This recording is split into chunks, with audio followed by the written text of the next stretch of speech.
अस्सलाम वालेकुम जी सर, मेरा नाम अजमल है सर। मैं शेरां वाले गेट के कोल रहना जी।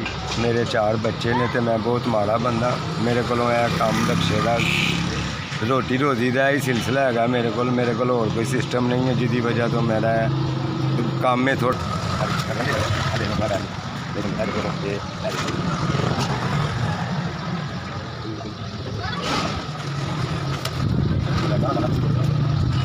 शह इंज का हो गया है कि बिच सवारी डरदी नहीं पैंदी कि फड़े टुट गया है कोई। चलो मेहरबानी करो साडे ते, मैं माड़ा बंदा है वा तो 200 भी नहीं कमा सकता। मेरा इन्ना परेशान हाल होए ने, मेहरबानी करो मेरे नाल कोई तावर नवा पाना है। कुप्पे दोवें नवे पाने ने इन्हां दे मगराटा ने, ठीक है।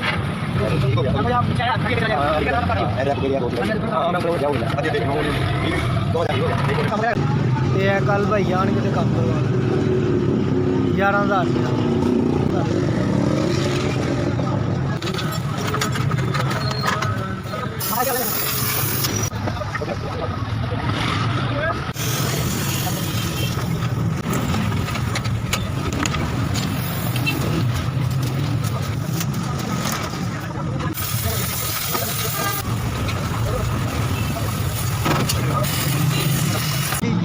दे जान। अभी राती 5,000 दिता वे, बकाया 6,000 रुपया तुम मैं होर देना। ठीक हो गया। 1 2 3 4 5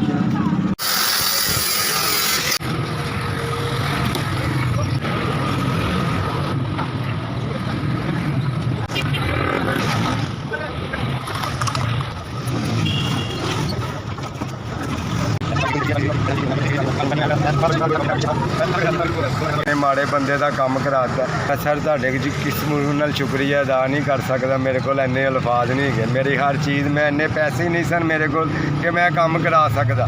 नहीं है तुहाडी मेहरबानी है, तुहाडी मर्जी नाल मेरा सारा काम अंदरों इन्ने पैसों का मालक नहीं। मैं जिन्ना काम मेरा हो गया मैं सारी जिंदगी नहीं सा करा सकता।